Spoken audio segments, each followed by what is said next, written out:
Good afternoon, everyone. The warmest welcome to the Art of John Wilson Impact, this year's Barbara and Burton Stern Lecture Program. My name is Edward Saywell, and I'm the Chair of Prints and Drawings here at the MFA.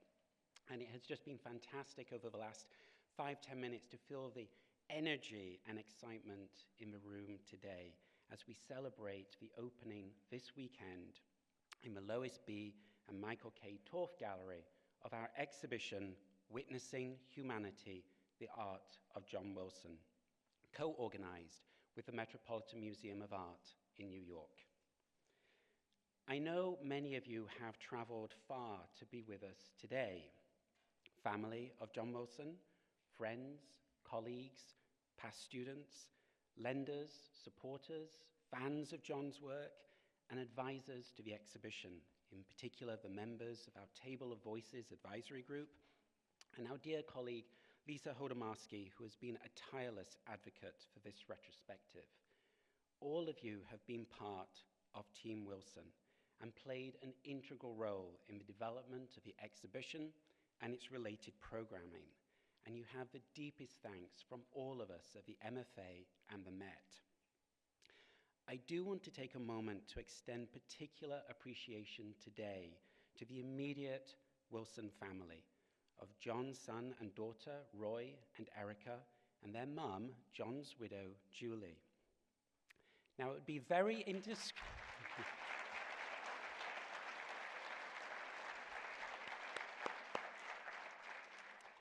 Now, it would be very indiscreet of me to mention anybody's age amidst such a gathering.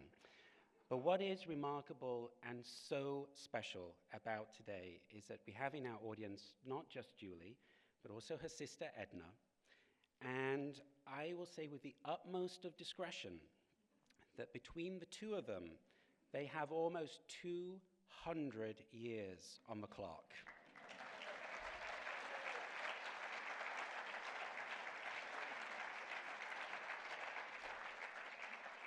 Thank you both for being here. It truly means the world. John Wilson was born in Roxbury in 1922, and he passed in 2015 in Brookline, his home for more than half a century. He remains a pillar of the Boston art world, deeply respected by fellow artists, students, and above all, by the Boston community.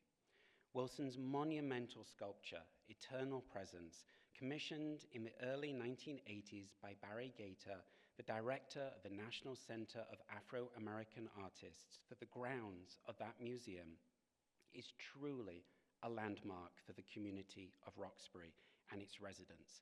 And it is one of the most beloved publicly accessible sculptures in Boston, known lovingly as the Big Head.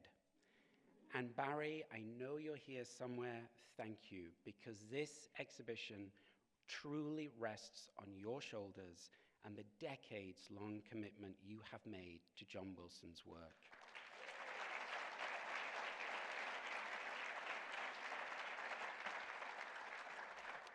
Our sincerest hope is that this exhibition and related programming, such as this conversation today, will help ensure that Wilson's art and legacy will receive the recognition they deserve on a national stage, and that in so honoring his legacy, his voice will be shared and become known with new generations.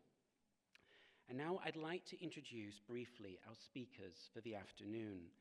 All three are the most extraordinarily generous, generative, and creative individuals, and each has also played a key role to one extent or another in the exhibition and the accompanying catalogue.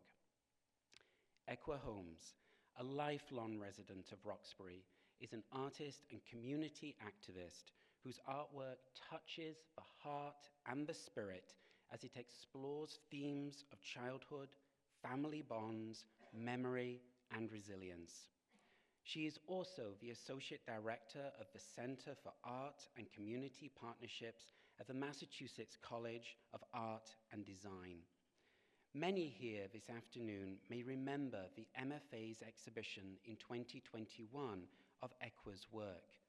Her brilliant and empowering illustrations for children's books have been acknowledged with multiple national awards, including one for her most recent publication, Curator, the autobiography of Mrs. Coretta Scott King.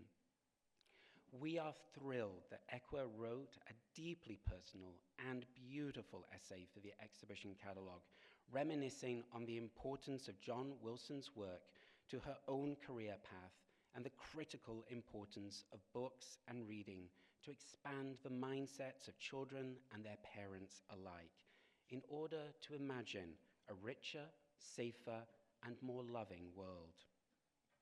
Napoleon Jones Henderson. Over a career now approaching 6 decades, Napoleon has never swayed from using his artwork to celebrate and empower the communities he has been an integral part of, whether in Chicago, where he was born, or here in Roxbury, where he has lived since 1974. Beloved mentor, brilliant educator, deeply influential community member, and practicing artist.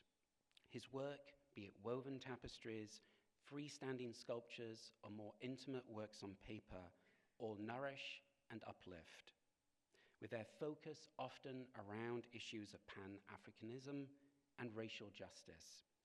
And Napoleon wrote the most touching reminiscence about his dear friend John Wilson for the catalogue of the exhibition. And Leslie King Hammond. Leslie was part of the curatorial team for our exhibition, Witnessing Humanity, the Art of John Wilson, along with my colleagues Jennifer Farrell, the Jordan Snitzer Curator in the Department of Prints and Drawings at the Metropolitan Museum of Art, Patrick Murphy, Valia and William Porvu, Associate Curator of Prints and Drawings here at the MFA, and myself. But Leslie was and is far more than just a part of our team. She was truly a rock and anchor. Art historian, Professor Emerita, founding director of the Center for Race and Culture at Maryland Institute College of Art, and artist herself, Leslie has spent her life being the champion for Black as well as women artists. She's called herself a waymaker, and across her life's work, she has changed the landscape of art history and who is represented on the walls and in the collections of our institutions. Among her students have been Amy Sherald, Nick Cave, Dawood Bay, and many others, all of whom I know, just as Jennifer, Patrick, and myself, have throughout the development of this exhibition been the lucky recipients of Leslie's inestimable knowledge, mentoring, and nurture, never failing to set us on the right path, and in so doing, strengthening our retrospective, our programming, and our catalogue in countless ways. To the three of you, from the heart, the biggest thank you for all that you have done to help elevate John Wilson's work. And without further ado, I invite the three of you to the stage, where I think we will kick off with Napoleon. Thank you.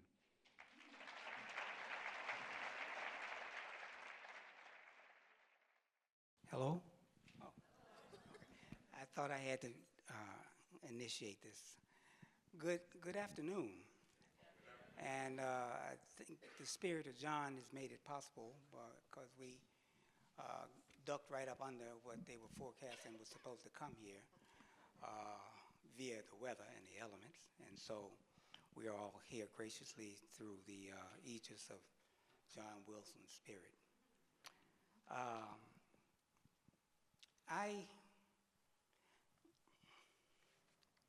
I met John. Actually, I met him before I got to Boston, before I even knew I was going to come to Boston. Because I grew up in Chicago around artists like Margaret Goss Burroughs and various other individuals, but I mention her in particular because she was very instrumental in making sure that youngsters like myself at that time became connected to the important individuals in image making. And John is clearly an individual who is an extraordinarily gifted image maker. And I use the term image maker as a very distinct difference between art. or artist, because an image maker is someone who, my definition, and my collected definition of a group I belonged to for over 50 years, Afri Cobra, is an individual who seeks to bring forward in visual terms the ethos of a community or of a people. And John's work clearly has done that, but I skipped over. Let me go back. As of meeting John in Chicago. And little did I know, John, until some years later, his middle name was my daddy's first name, Woodrow. So, and he, in a way, resembles my dad. My dad was born in 1917, and John was 1922. So they were kind of close in age. And I saw John in that particular context as my elder mentor and someone who was clearly a guidepost, a sentinel for where one could go in life in the realm of creative image making. And John also had something that photograph that's up on the stage with those high water rolled up pants is something I'm very familiar with from Chicago and from where my dad is from, down in Yazoo, Mississippi, through Chicago and coming here to Boston. And I see it reflected, that particular kind of attitude, that particular kind of presence is something that was always visible with John. And John and I used to go over to the studio space on Commonwealth Ave. It's Commonwealth Ave at BU, the big, I think it was Cadillac showroom at one time. And I think it was most appropriate that it was a Cadillac showroom that he had his studio in, okay? And those who are young enough know what the image of the Cadillac means within the culture, okay? And so, John, I visited that place quite a few times before I ever actually finally found him. And when I did, it was a glorious moment for me. But John and I have traveled through, I should say I traveled through Roxbury and Boston in the shadow and in the space of John when we both were, and I was just overjoyed, and I was actually a bit, what would you say, a little nervous when he and I both were asked to submit proposals to do a sculpture for Roxbury Community College, which is an institution, an internationally important institution of higher education in Roxbury. To be able to have a work of mine in the same space as his work, and the importance of that particular work resonates and gives visual representation of the humanity of John, because a father and son, or a father and a male figure, that sculpture for me is an extraordinary work among all of his extraordinary works, in the sense that the child is in the full embrace of the father, the safety of that space to be able to learn and to go forward in life, and to be whatever and whomever he wishes to be. And John has always been whoever he wished to be, and he did it with great, great dignity. And I think the dignity not only in terms of the life he lived, but the work, that dignity is in every piece of work that he's executed. And John has been on a singular journey of giving visual manifestation to humanity across the board. And from his education, his travels around the world, and his works are really narrative. And he and I used to always run into each other from time to time and always promise to get together and have a long conversation. But we would have that long conversation in our running into each other on the bus or at the store or somewhere else for 2 hours, and then it'd be 2 years before we ever got back to each other again by running into each other again that same way. But in 99, and I'll shut my mouth after this, in 1999, I went to Columbia, South Carolina to teach at Benedict College. And I left town and had not gone to visit John at his home, and I had not done what we had talked about, was my acquiring one of his works. And we always kept talking about, we're going to get back to it, we're going to get to it. So I wrote out a check, sent him the check, and told him, John, this is how much, these how many dollars I got right now. And if they're not enough for whatever work you got, I'm coming up. Another friend of mine, Tyrone Jeter, we drove up from Columbia, South Carolina. I said, when I get there, I have some more dollars and I can add them on if need be. But I got to get this piece of work. And so both Jeter and I came up and we went over and spent a wonderful afternoon with John. And we both left with a piece of work of which it was just an extraordinary piece of work that hangs in the bedroom of one of my daughters. So I'll just stop there because I could talk forever about John. I give it to my sister, Ekua. And I'm also very honored and very humbled and privileged to be sitting between these two stellar academics and visual image makers. I'm blessed on both ends, sitting between them and being able to be here with John's family and all of you here. And my family as well, my daughter, my wife sitting out there. It's yours, baby.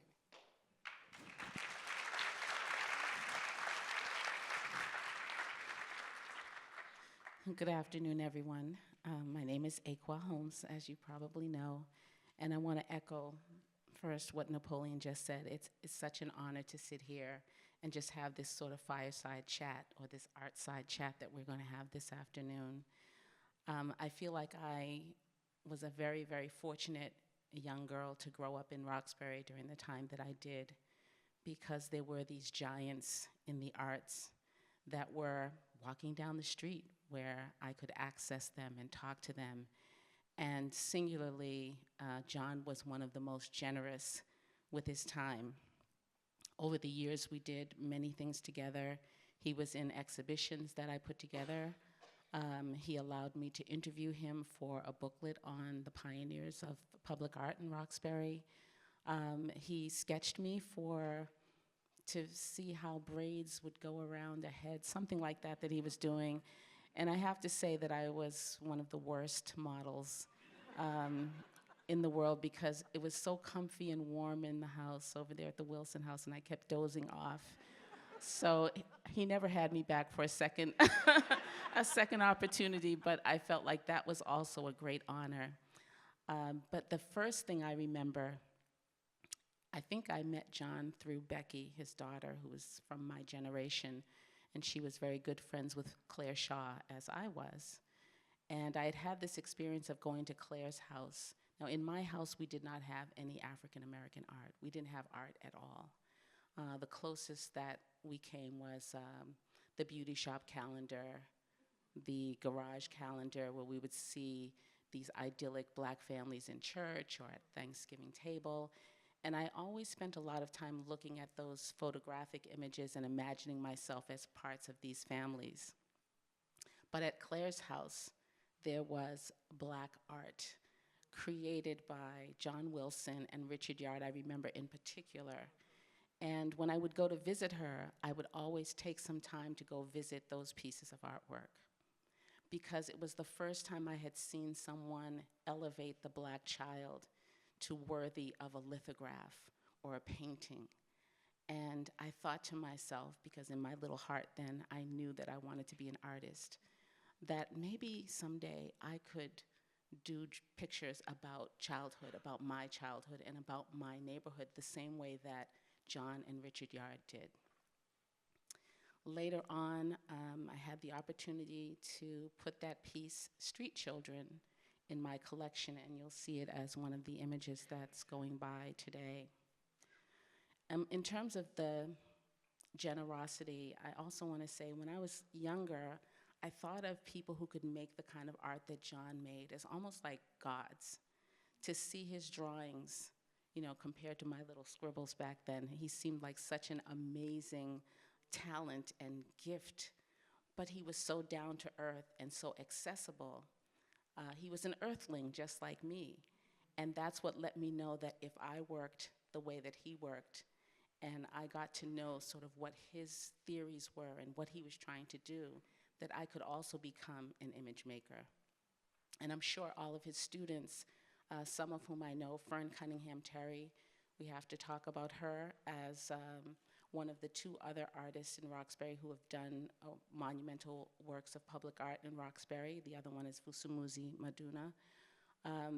These three artists decided to bring their artwork out of the galleries, out of the museums, and put them on the streets where people would have to encounter these messages, whether or not they were ready for them. And I think that that was an important thing that they did. Just imagine if we didn't have the big head and we didn't have the father and son in the landscape. That's going to change our entire city. And by the work that they did, they shifted this city in a very positive direction, not just for Roxbury, but for the entire city and all of its inhabitants. So I'll stop there.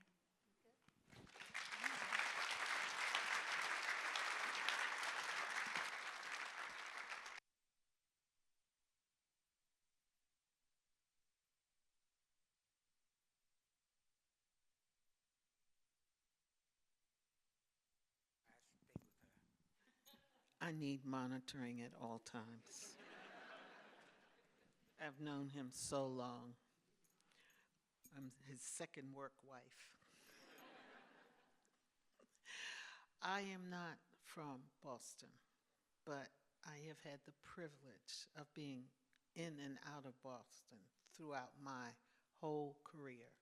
I am so honored, so blessed to be here at this moment.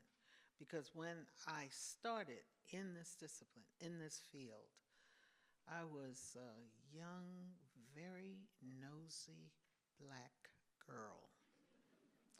And I knew that I needed some education because I kept asking why, who, what, now, how come?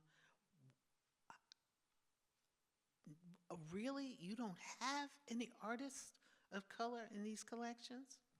And I was blessed through a number of serendipitous events to get a fellowship to go to Johns Hopkins University to get a doctorate. My family said, "What are you doing?" And I said, "I need some validation. I need validation because I need to know why history has come to this point and we don't see ourselves represented in these places, and we have played a paramount role in the foundation of this history." And when I went to Johns Hopkins, they thought I was going to write on Goethe because Goethe had color theories, and I studied with all these German artists. And I went, guess what? I said, I'm going to do a dissertation on a person of color, African American, and I was immediately told by the German head of the department, there is no dissertation worthy of a Johns Hopkins label. Okay, I'm from New York, born and raised, okay? I said, guess what? In my head, not in my mouth, I said, I got a plan for you.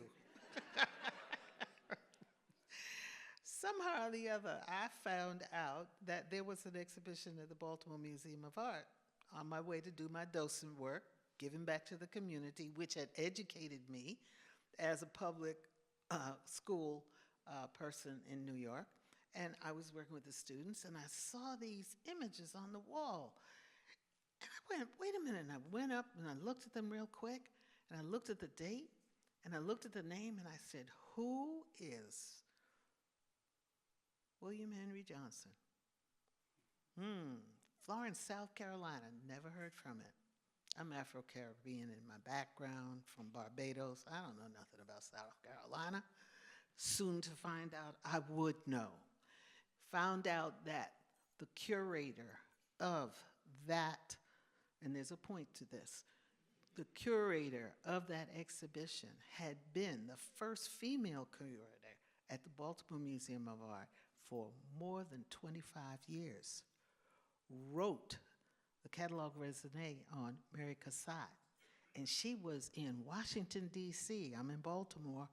Hopkins has a little bus that goes back and forth. I jump on the bus that week, no appointment, cold call. Walk into the appointment. Hello. Leslie King Hammond. And no, I wasn't Hammond at the time. I said, this is Leslie King, and I want to see the chief curator who put that show together.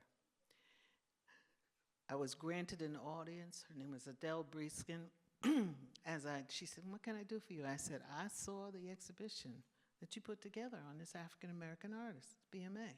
I said, I'm here trying to do a degree in art history. And I said, I'm having a terrible time, but I need a topic. And she looked at me and she said, grand woman. She was well into her 80s. She was just fierce. She said, you're the first one who came in the door to give me any positive feedback on this. The rest was history. She said, what can I do to help you? And I said, well, I'm having a little problem at Hopkins. They don't think it's worthy. She rose up off the seat and she said, what do you mean? She said, you get ready. You got to go to Scandinavia and follow his trail like you have planned to do. And I said, yes. She said, I will take care of Hopkins. So as I get back to Hopkins, okay, this is to tell you the difficulties. I'm going to tell you the difficulties of what John Wilson had to go through, okay? I'm telling you about what I had to do to follow through to get to the position that I'm in now. I say to the chair of that department as I'm walking through the hall, we don't waste no time with each other. Good afternoon, Dr. Verheyen. Good afternoon, Ms. King. Fine, Massey. And as he passes me, he goes, I guess we have to get you ready to go to Scandinavia. And I went, yes!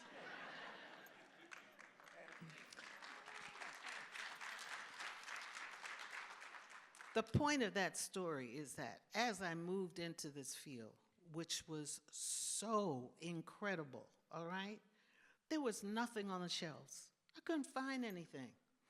I came to Boston, and by that time, I hadn't even finished my doctorate in the Maryland Institute College of Art. Black students there were screaming, we want some black courses on. So I began teaching there 2 courses, day students, night students. They wanted everything.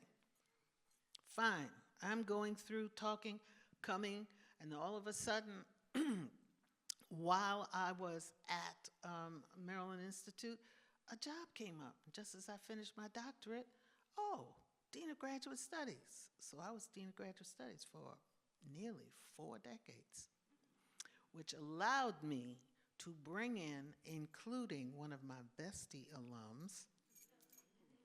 I got hold of artists that I knew didn't have the degrees, but I had money. I had gotten money from Philip Morris and Ford Foundation. I said, come in here now where I'm here, and I opened the door. All right. As I'm at the Maryland Institute College of Art, I now, as an administrator, have to recruit. So I'm coming in and out of Boston. We have portfolio days, Mass College of Art, everywhere. BU, you name it. School of Art Institute of Chicago, everywhere. And I am looking for individuals who want to come and get their MFA degrees, which is a union card. It will allow artists of colors to get out there and to be part of the system. But at the same time, I'm also, for lack of a better term, because I'm from New York, I'm hustling a little bit. And every time, because I'm an anomaly, people say, there's this black woman over at the Maryland Institute College, she got all this hair. You should see my radical, all this hair and an afro, okay?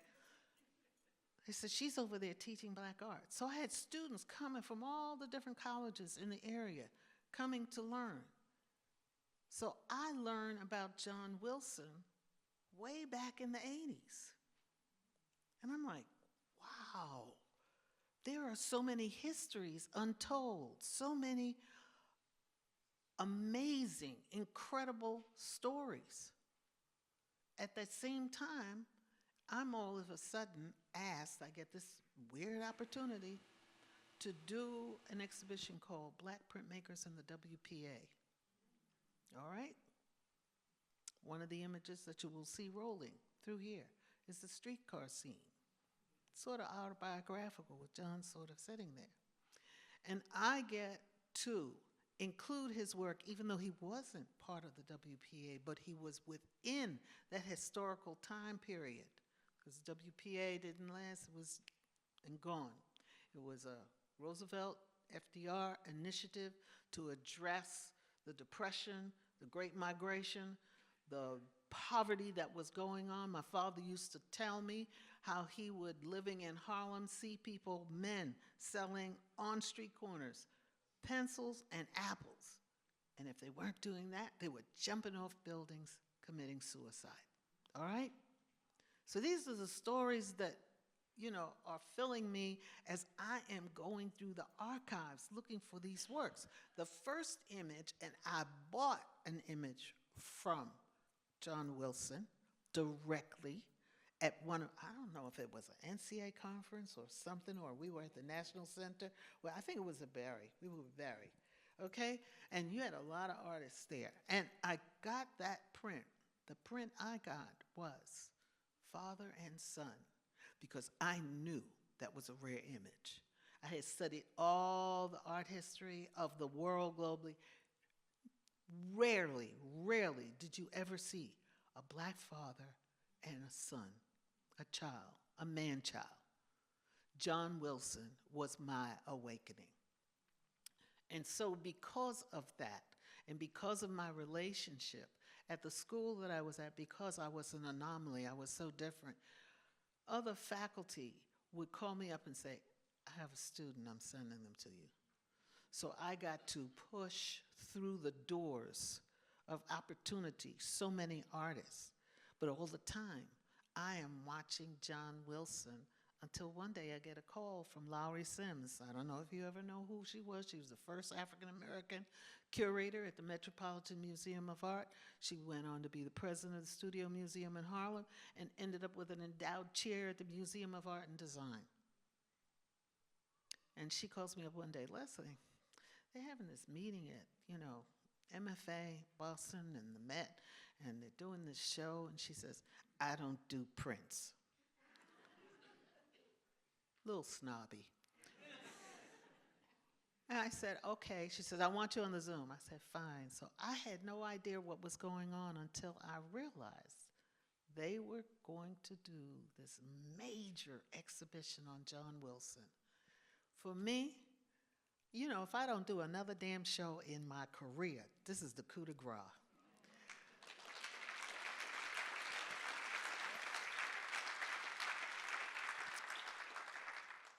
And as I end my statements, because I want us to have some time to question, observe, because there's so many people who know John Wilson, have not known him, are just curious.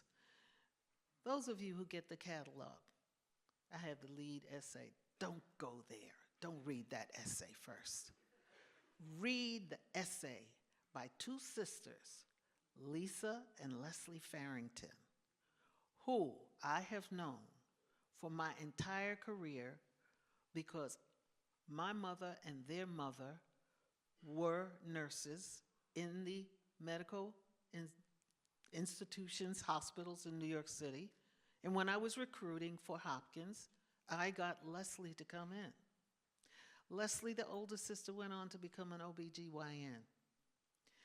The younger sister, Lisa, went on to become an art historian. And as Patrick and Jennifer and Edward, we were talking about how to craft an understanding of the trauma, the difficulties, the challenges that Julie and John had to go through in their time. They wrote this essay that knocked it completely out the ballpark. It is sublime. And often as curators, when we work on these projects, we know We say, okay, we're going to broaden our back, going through archives, going through Google search, doing everything we could to bring to light the histories of these artists. Will they ever read this catalog? If you are sitting here, I'm going to give a test. I'm going to put a litmus test out there. Make sure that you cover that essay and then go back. But get yourself a towel, because you are going to weep as you understand how they contextualize the challenges that occurred in history as this biracial couple, artist, and a wonderful, supportive wife. These two young scholars have taken the history of their Jamaican father that looked almost just like could be John's brother, and their mother that could have been a Julie, and puts it right out front for you to understand. So I am happy that I have been blessed to be at this point in time to make this contribution, or to be a waymaker, which is now what Hopkins calls me. Now they're discovering that. I'm like, oh my God, look what we did after we beat her up. Okay, thank you.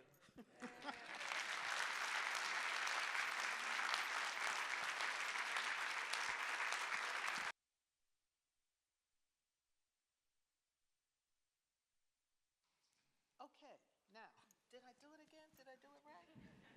See? What do I do? Thank you. Okay, thank you, Napoleon. I'll hear about this later. Okay? What we would really like to do now is to open it up, because it's nice for us to be together. And tell me, we are so ecstatic because we don't ever get to see each other. Napoleon has told you how hard it was for John and he to get together. But if there are questions, and we have mics coming down on either side, so anyone who has questions, yes, right here, we have one. On the other side. There you go. Just pass it down, slide it down. It's working? Good. Yes. First, I want to say very amazing talk. I want to ask a question to the three of you, and from your frame of reference, you can respond to it. You mentioned that the father-son image has been absent, not just in art, but also like in American art. Why is that so common, especially in the survey books in African American art history? And why is the father-daughter image absent almost completely?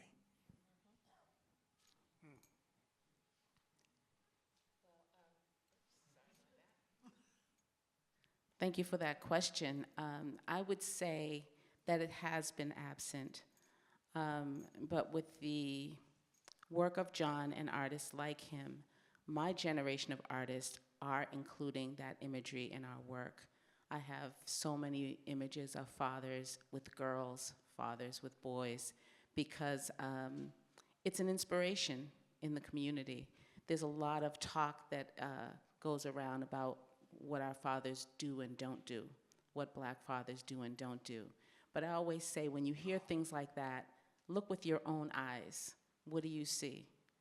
I see Black fathers and children being picked up from school, Black fathers and children at the playground, Black fathers and children in church, whole Black families standing in line to buy books at the African American Children's Book Festival in Philadelphia. So it's important to use your own awareness, your own eyes, and that is what I celebrate in my art, what I actually see, not what I'm being told. But it's a great question for why there was a dearth of that image in the past. I can't really answer that question, but I can say that this generation now is filling in a lot of gaps that were there in the past. You also, if you really do a deep dig into the reservoir of images of many African American artists, male and female, There have been quite a number, there will rise to the surface, quite a number of images of fathers and children, and particularly in the photography end, because there are many photographers that, I mean, you know, out to the picnics and the parks and the stuff we used to do, the Bud Billiken Parade in Chicago, fathers walking around with 2 children on their neck, you know, and 3 more hanging onto their coattail, because the mother couldn't carry them, so the father carried them. And so those images are always there, but I think that kind of stereotypical indictment comes from or is seated in the Judeo-Christian context of mother and child. And you find mother and child throughout every culture. Rarely that, but in the experience I've had in digging through and knowing a decent number of image makers, that image has been there. And but more needs to be done with that. And we need to just at least, I think, speak about it from the affirmative, because John's work really clearly, in many instances, shows that it's an important element, and it always has been. I guess to take a phrase from my good friend here, a girl dads do that. You know, I got 2 daughters I raised. So we are aware of nurturing. And John's work, whether it's about father and son or mother and child, is nurturing work. And nothing light about the aspect of humanity being a part of the title of his exhibition. Because humanity, he just nurtures that. So that's my offering to that. Just dig deep and you'll find them. Okay, now let's get some real history going here. This is America. We were brought here in the hull of a ship. We were kidnapped. We were separated from our families.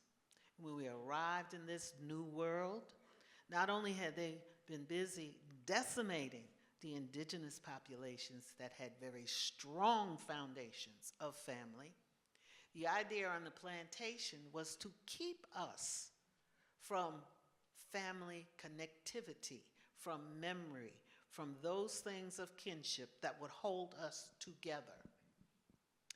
The black family has historically in this nation been extremely fragile, but ironically, one of the most resilient, tenacious, and resistant forms of the kind of solidarity that has come forward.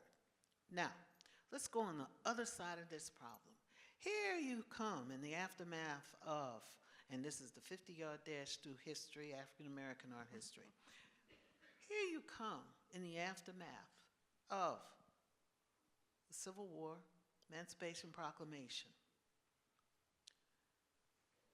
People fine of color. I can paint. We're in the territory of Edward Bannister, okay?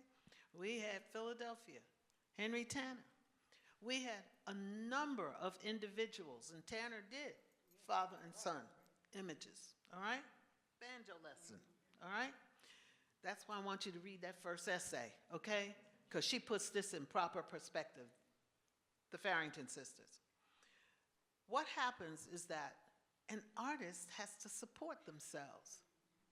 First of all, they didn't even want artists of color in any museum, in any institution. When Bannister won, and I'm going to stay in the Boston, New England terrain, when he won a prize and they found out he was colored, no. When I did my dissertation on William Henry Johnson, who studied at the National Academy in New York, and he won prizes every single year, they decided in the 5th year, oh no, you can't get the travel prize. You really wasn't that good. But he had won every prize all along. His instructors raised the money. Charles Hawthorne, white painter, Ashcan School painters, got the money together, said, here, William Henry Johnson, you take this and you go to Europe, because they're not ready for a black painter. The images are there because people like John Wilson while he had a studio outside by the time he started to do his sculptural works, he was doing those works at home. When I called Erica and Roy and I said, what was it like being a child? And Erica said one day, I'll never forget this, I was running to watch television and I just wanted to see something. He said, freeze. I gotta sketch you, all right?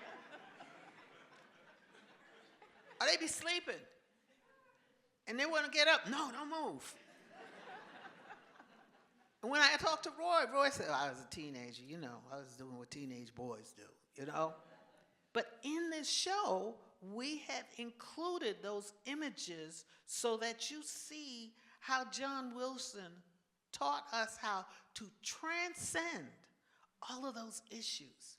And this was a huge learning curve for the curatorial team, for Patrick and Edward and Jennifer and I, to really deconstruct what it was like at that time, to be a parent who lived in the house, who took care of his children, who had a small sketchbook in his pocket all the time, sketching these images. I'm going to shut up now.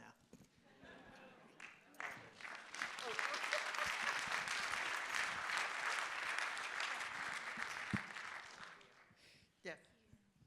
Thank you, thank you, thank you. Thank you is not enough, but it's all I have, so thank you. Maybe some of you also are feeling like that. I don't know.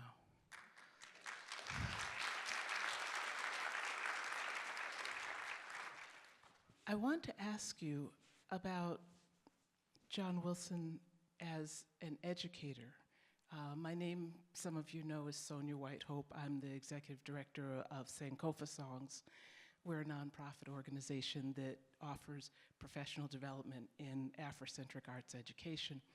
And so I'm always interested in the topic of an artist such as John Wilson in the context of an educator and in that long flow of Afrocentric arts educators.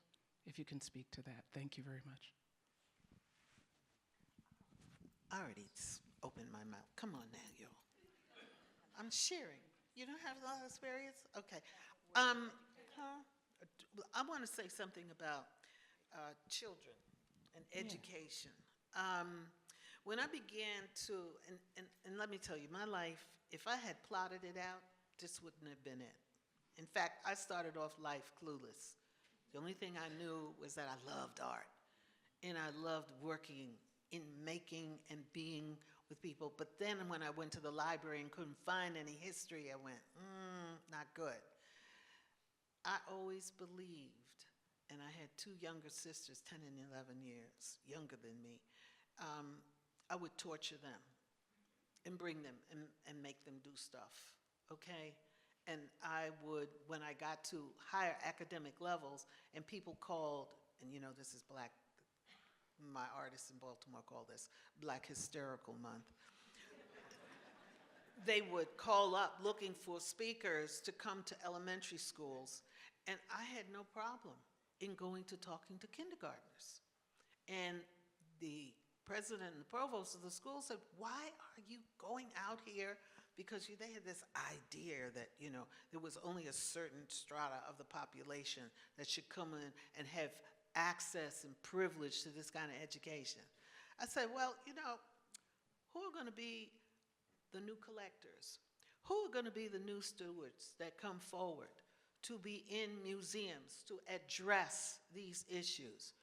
Where are you going to find inspiration for the new programs that need to be developed in a society that is in a constant state of change and catharsis?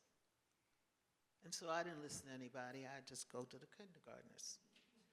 And we would work together. Or if they were coming to the school and they would go through and they would see different areas where there were materials and they saw some of my sculptures playing in the plaster, getting ready to cast, and the students said, you can go to school and do this? They had no idea. They had no opportunity. I know that when I was coming through school, that was not an opportunity that was presented to me. And so I would say to them, I said, you want to touch it? They say, yeah. I said, go stick your hands in it. See what it feels like.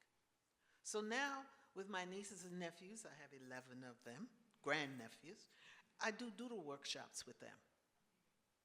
I bring projects for them to experiment and play.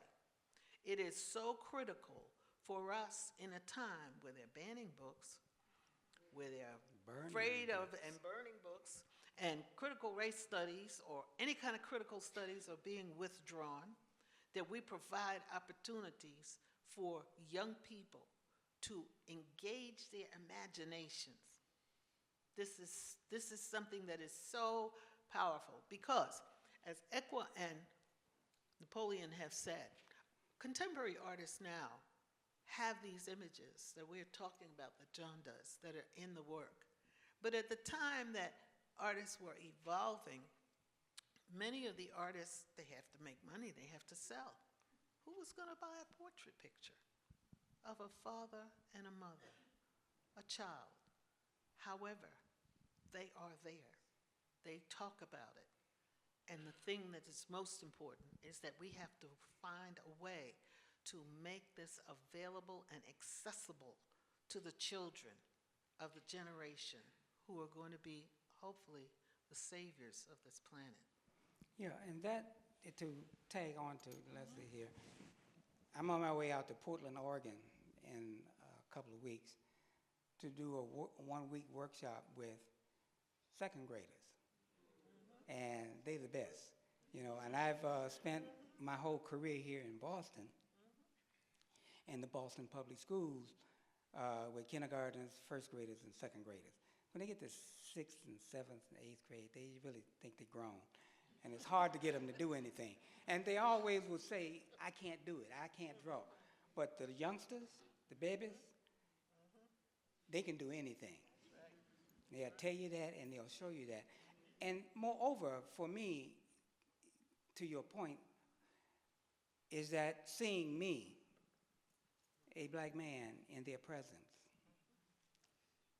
is more educational than the subject or the task that we might be engaging them in as a project. And I've always told the students that they could do anything they want to do. And one time from a project I had to do as with a school of kids, and this was a goodly number of years ago when everybody was at risk. They're at-risk kids. And they would say, well, we at risk. I said, wait, yes, you are at risk. You at risk of succeeding. That's what the at risk is. If you want to identify with being at risk, identify yourself as at risk of succeeding and being whoever and whatever you want to be. I see in the Museum of Fine Arts Boston, the Museum of the National Center of Afro-American Artists, as well as the ICA, the FALL, you know, all of these institutions, go there. So I go there so you can go there.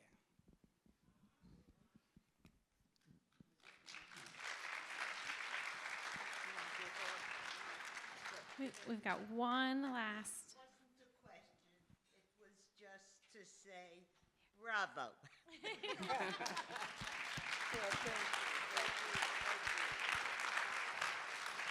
I just wanted to add a little bit to that about artists are such generous educators, and we are usually the people that schools are inviting in to work with the second graders and the fifth graders and the seventh graders.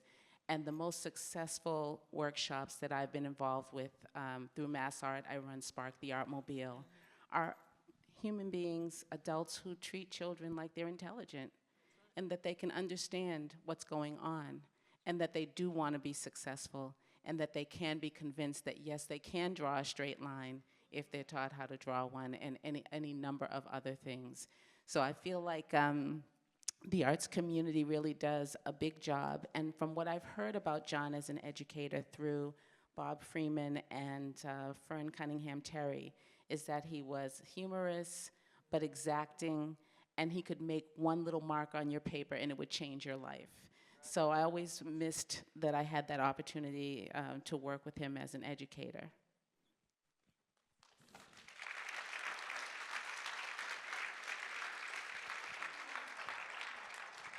So I don't think I have any better word than Edna's to say bravo.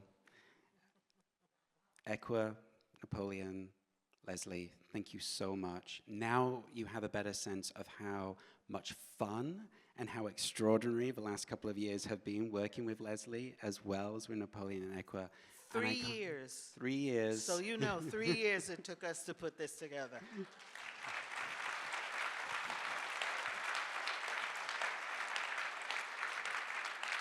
I can't thank all of you enough for coming out on a snowy day like today, and I do hope you will take time to see the exhibition in the 12th Gallery, and again, to the three of you, our greatest thanks.